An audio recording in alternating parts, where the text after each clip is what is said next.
जी हाँ, नमस्कार दोस्तों। सभी पेंशन धारकों की पेंशन बढ़ोतरी को लेकर, महंगाई भत्ते को लेकर, 18 महीने के डीए एरियर को लेकर, फिक्स मेडिकल अलाउंस को लेकर इस वक्त की बहुत ही बड़ी खुशखबरियां निकलकर सामने आ चुकी हैं, जिसके बारे में दोस्तों आज की इस वीडियो के अंदर बात करेंगे। जी हाँ दोस्तों, यहाँ पर लोकसभा चुनावों के बाद यहाँ पर जो है शानदार तोहफा मिला है। एफएमए को लेकर बड़ा ऐलान आप सभी के लिए हो चुका है। जी हाँ दोस्तों, कर्मचारियों और पेंशन धारकों को बड़ी खुशखबरी की सौगात दे दी जा चुकी है। फिक्स मेडिकल अलाउंस पर केंद्र सरकार ने जारी किया महत्वपूर्ण आदेश। तो आखिरकार फिक्स मेडिकल अलाउंस को लेकर केंद्र सरकार का महत्वपूर्ण आदेश क्या है, इसके बारे में दोस्तों आज की इस वीडियो के अंदर बात करेंगे। वहीं अब बढ़ेगी पेंशन धारकों की पेंशन, भेदभाव हुआ पूरी तरीके से खत्म। जी हां दोस्तों, अब पेंशन धारकों की पेंशन बढ़ने वाली है। पेंशन का भेदभाव खत्म हो चुका है। आप सभी के लिए बहुत ही बड़ी खुशखबरी आ रही है। पेंशन धारक जो है वो माला माल हो रही है। तो आखिरकार पेंशन का भेदभाव खत्म कैसे हुआ और पेंशन आपकी कैसे बढ़ेगी, खुशखबरी क्या मिली है, पेंशन धारक माला माल कैसे होंगे, इसके बारे में दोस्तों आज की इस वीडियो के अंदर संपूर्ण रूप से आप सभी को जानकारी देने की कोशिश करेंगे। वहीं दोस्तों डीए हैंक पर बड़ा अपडेट आ चुका है। लाखों कर्मचारियों की बल्ले बल्ले हो चुकी है। डीए में बम्पर बढ़ोतरी आप सभी के लिए हो चुकी है। जी हां दोस्तों, महंगाई भत्ते में बम्पर बढ़ोतरी, सभी केंद्रीय कर्मचारियों में खुशी की लहर। तो आखिरकार कितना बड़ा डीए दोस्तों, इसके बारे में आज की इस वीडियो के अंदर बात करेंगे। वहीं दोस्तों कर्मचारियों के लिए खुशखबरी बताई जा रही है। डीए एरियर दोस्तों 2024 को लेकर बड़ा अपडेट आया है। जी हां दोस्तों, कर्मचारियों के लिए बहुत ही बड़ी खुशखबरी है। मिलेंगी 2,18,000 रुपए।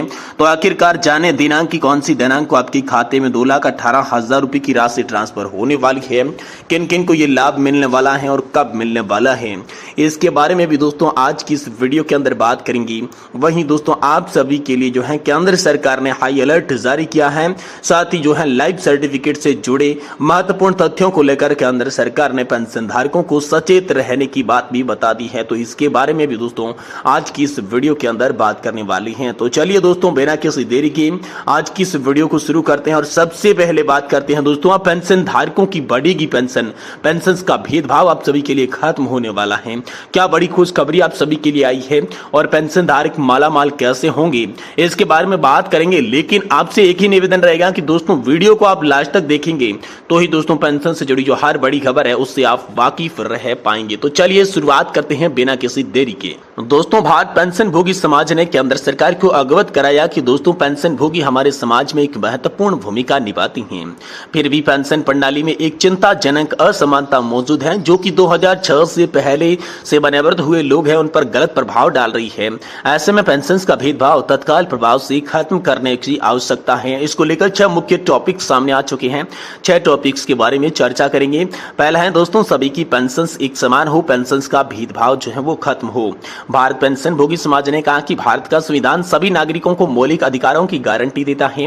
संविधान के अनुच्छेद 14 के तहत सभी को समानता का अधिकार दिया गया है। यह जीवन के हर क्षेत्र में फैला हुआ है जिसमें पेंशन योजना जैसी सरकारी नीतियां भी शामिल है। ऐसे में सभी की पेंशन एक समान होनी चाहिए। पेंशन को लेकर भेदभाव खत्म होना चाहिए। वही दोस्तों छठे वेतन आयोग की सिफारिशों में विसंगतियां हैं, उसको लेकर बड़ी खबर है। आपको बता दूं कि कार्मिक और पेंशन विभाग ने छठे केंद्रीय वेतन आयोग के तहत 2 अलग अलग फॉर्मूले लागू किए गए हैं। एक दोस्तों 2006 के पहले के लिए और दूसरा 2006 के बाद के लोगों के लिए। इसमें दोस्तों बड़ा मतभेद पैदा होता है जिससे परिणाम स्वरूप 2006 से पहले के पेंशन भोगी और उनके परिवारों की पेंशन की राशि काफी कम हो जाती है। तो दोस्तों पेंशन को लेकर विसंगति दूर हो। भारत पेंशन भोगी समाज ने कहा कि ये विसंगतियां समानता के सिद्धांत और सुप्रीम कोर्ट द्वारा डीएस नकारा में मामले में दिए गए फैसले का घोर उल्लंघन है। ऐसे व्यक्ति जिन्होंने समर्पण के साथ देश की सेवा की है वे उचित व्यवहार के पात्र हैं। दोस्तों यहाँ पर जो है मनमाने कट ऑफ तारीख के आधार पर पेंशन वितरण करना न केवल भेदभावपूर्ण नीति है बल्कि सिस्टम निष्पक्षता की विश्वास को भी कम करता है। इस जबरदस्त असमानता ने 2006 से पहले पेंशन भोगियों के लिए भारी मुश्किलात पैदा कर दी है। उनकी आय लिमिट है, उसके ऊपर बढ़े हुए महंगाई भत्ते के कारण पेंशन अपर्याप्त है। वहीं दोस्तों 2006 के पहले रिटायर्ड पेंशन भोगियों की पेंशन में तत्काल बढ़ोतरी की जानी चाहिए। भारत पेंशन भोगी समाज के अनुसार 2006 के बाद रिटायर्ड पेंशन धारकों की तुलना में मिलने की पेंशन पहले वालों के कम ऊपर दबाव बढ़ाया जा रहा है। ये पेंशन भेदभाव अन्याय और केवल पेंशन धारकों के लिए नहीं बल्कि उनके परिवारों को भी प्रभावित करती है। इसलिए भारत पेंशनर समाज इस भेदभाव प्रथा के खिलाफ सही ढंग से आवाज उठाता है। इसके लिए तत्काल सुधार की दोस्तों मांग की है। पेंशन भोगियों के लिए एक समान फॉर्मूला हो। दोस्तों DOP एंड PW के यहाँ पर जो है भेदभावपूर्ण नीति को खत्म करने के लिए त्वरित कार्रवाई करनी चाहिए। छठे CPFC की सिफारिशों के आधार पर दोस्तों सभी पेंशन भोगियों के लिए एक समान फॉर्मूला लागू करना चाहिए, चाहे वे 2006 के बाद रिटायर्ड हुए हो या 2006 के पहले। सभी की पेंशन एक समान होनी चाहिए, पेंशन का भेदभाव नहीं होना चाहिए। 2006 से पहले रिटायर्ड लोगों के खिलाफ चल रहे भेदभाव को अब बर्दाश्त नहीं किया जाएगा। हम सरकार से यह अन्याय स्वीकार करने और सभी के लिए समान पेंशन प्रणाली स्वीकार या करने सुनिश्चित करने की मांग करते हैं। ये एक समान पेंशन प्रणाली सुनिश्चित होने की मांग दोस्तों हाल फिलहाल में आप सभी के लिए भारत पेंशन भोगी समाज ने कर डाली है। वही दोस्तों लोकसभा चुनाव के बाद दोस्तों हम सभी के लिए बड़ी खबर है। आप सभी के फिक्स मेडिकल अलाउंस को लेकर बड़ी खबर निकलकर सामने आ रही है। कर्मचारियों और पेंशन धारकों के लिए खुशखबरी है। फिक्स मेडिकल अलाउंस पर केंद्र सरकार ने जारी किया महत्वपूर्ण आदेश। जी हां दोस्तों, सरकारी नियमों के अनुसार फिक्स मेडिकल अलाउंस केंद्र सरकार की सिविल पेंशन भोगी फैमिली पेंशन भोगियों को मिलता है, जो कि केंद्र सरकार स्वास्थ्य योजना यानी कि दोस्तों CHS के तहत कवर किए जाते हैं क्षेत्र में रहते हैं। साथ ही ऐसे पेंशन भोगी जो CGS के साथ OPD का लाभ नहीं उठाते, तो ऐसे पेंशन भोगियों को मासिक पेंशन के तौर पर फिक्स मेडिकल अलाउंस का फायदा दिया जाता है। NPS के तहत ऐसे कर्मचारी जो सेवा के दौरान विकलांग हो गए या जिनकी मृत्यु हो गई, तो ऐसे कर्मचारियों के परिवार को फिक्स मेडिकल अलाउंस का फायदा दिया जाता है। अब केंद्र सरकार ने एक इंपोर्टेंट सर्कुलर जारी किया है, जिसमें कहा है कि NPS के तहत जो कर्मचारी 10 साल की न्यूनतम सेवा पूरी करके रिटायर्ड होते हैं, तो ऐसे पेंशन धारकों को भी फिक्स मेडिकल अलाउंस का फायदा दिया जाएगा। ऐसे NPS के तहत रिटायर्ड कर्मचारी जो कि यहाँ पर जो है CGHS वेलनेस सेंटर से बाहर निवास करते हैं, तो उनके लिए फिक्स मेडिकल अलाउंस का फायदा मिलेगा। अगर वह CGHS के तहत OPD सुविधा लाभ लेना चाहते हैं, तो उनको CGHS की OPD सुविधा का लाभ दिया जाएगा, उनको फिक्स मेडिकल अलाउंस का फायदा नहीं मिलेगा। ऐसे NPS कर्मचारी जो कि फिक्स मेडिकल अलाउंस के लिए दावा करना चाहते हैं, तो ऐसे कर्मचारियों की अर्जी देनी होगी ताकि उनकी फिक्स मेडिकल अलाउंस का फायदा दिया जा सके। फिक्स मेडिकल अलाउंस के तौर पर प्रति महीना 1000 रुपए का भुगतान दोस्तों हम सभी के लिए किया जाता है। हर 3 महीने पर इसका भुगतान होता है, बैंक इसका भुगतान करता है। दोस्तों दिसंबर से फरवरी महीने तक, मार्च महीने से पहले सप्ताह में किया जाता है, मार्च से मई महीने तक का जून के प्रथम सप्ताह में किया जाता है। वही दोस्तों जून से अगस्त तक का जो है वो सितंबर के पहले सप्ताह में फिक्स मेडिकल अलाउंस का जो भुगतान है वो किया जाता है।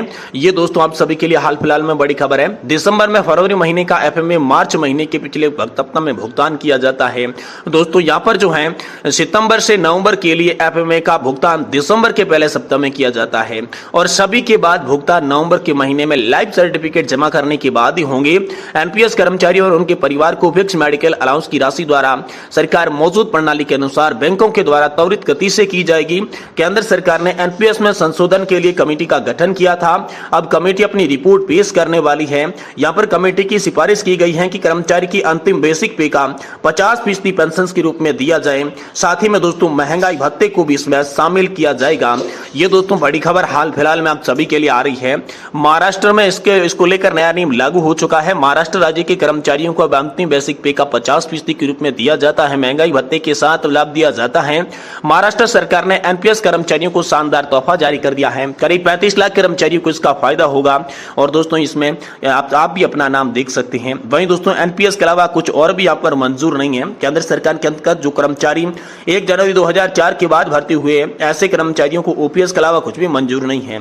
NPS में कितना भी संशोधन किया जाए, उनको OPS चाहिए। उन सभी के लिए यहाँ पर जो है भत्ते NPS के तहत एक डस्टबिन में जाए जैसे हैं। वही दोस्तों लगातार कर्मचारी और पेंशनधारक थे वो DA हैक को लेकर बड़ी बात कर रही थी। तो लाखों कर्मचारियों को चुनाव समाप्ति के बाद दोस्तों DA में बंपर बढ़ोतरी देख सकती है। DA को लेकर बड़ा अपडेट आ सकता है। वही दोस्तों कर्मचारियों की 18 महीने की बकाया डियरनेस अलाउंस की बात करें तो दोस्तों 2,18,000 रुपए अब आप सभी के खाते में आने वाले हैं। हालांकि अभी आचार संहिता लगी हुई है। आचार संहिता समाप्त होने के बाद आप सभी के खाते में 2,18,000 रुपए की राशि ट्रांसफर की जाएगी। इसको लेकर बड़ा अपडेट आया है, लेकिन सरकार ने अभी तक इसकी पुष्टि नहीं की है। सरकार की तरफ से पेंशन धारकों के लिए जैसे ही कोई बड़ी खबर आएगी हम आपको तुरंत इसी चैनल के माध्यम से देने की कोशिश करेंगे।